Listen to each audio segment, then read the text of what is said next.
Hi friends, in this brief video we are going to talk about first order circuits and we are going to specifically talking about source free RC circuits.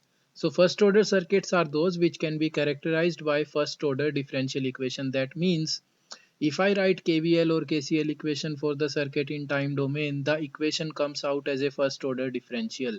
So look at this example that we are having here.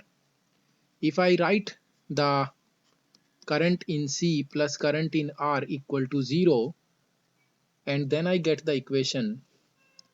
So current in C is C dV by dt, current in R is V by R. When I rearrange this equation by taking C here, this equation is a first order in V and this is why we call them first order circuits. So I start solving this equation and I say dV by V, I rearrange it, bring it this side, is minus 1 by RC. Then I take the log. When I integrate, I get it natural V equal to minus T by RC plus integration constant. And then I do one thing, I take the natural log terms on one side, so natural log V by A is minus T by RC. So now I take exponential on both sides, so V is equal to A into e raised to power minus T by RC. This is what I get, where A is basically the voltage across capacitor at T equal to 0. So this is what we got, the expression of voltage across capacitor or resistor at any given time. We don't need to do this derivation every time. What we say, just calculate two things. When we plot this curve, we find that initially if the voltage across capacitor was V0, slowly, naturally, it is going down to 0. This is also called the natural response.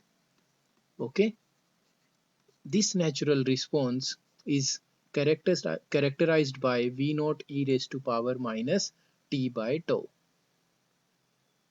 At T equal to 1, 2 to 3 times tau, the values keep on decreasing. And we say that almost at T equal to 5 tau or 4 tau, it is almost 0. So to solve the natural response, instead of calculating the whole thing again and again, we say okay, source free RC circuit natural response can be easily calculated by knowing only two things, V0 and tau. So let us see what are we saying. We are saying okay, consider this circuit, there is R, there is R, there is C, there is another R. I am interested in calculating this Ix, this Vx, this Vc if this capacitor was charged to 12 volt initially. So V naught is already 15 volt.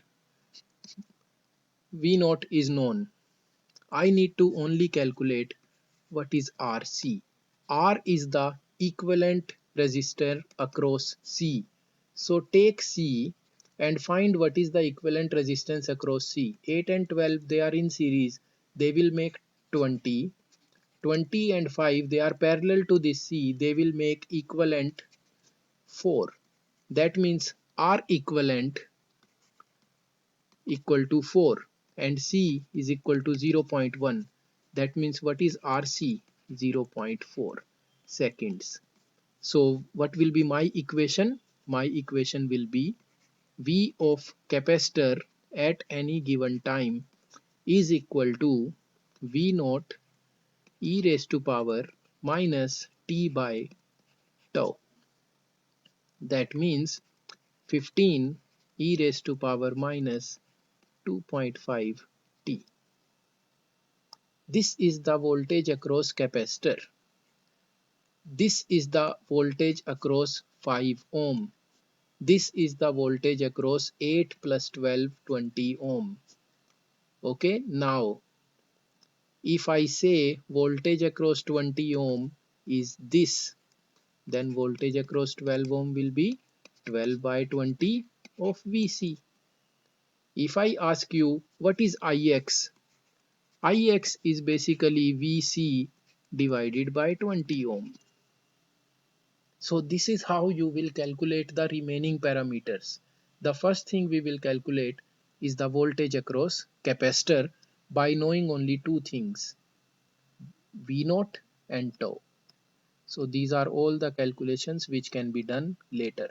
Look at this circuit. This is also a very similar circuit. We are saying here that initial voltage across capacitor is 30. Find some other quantities. We say fine.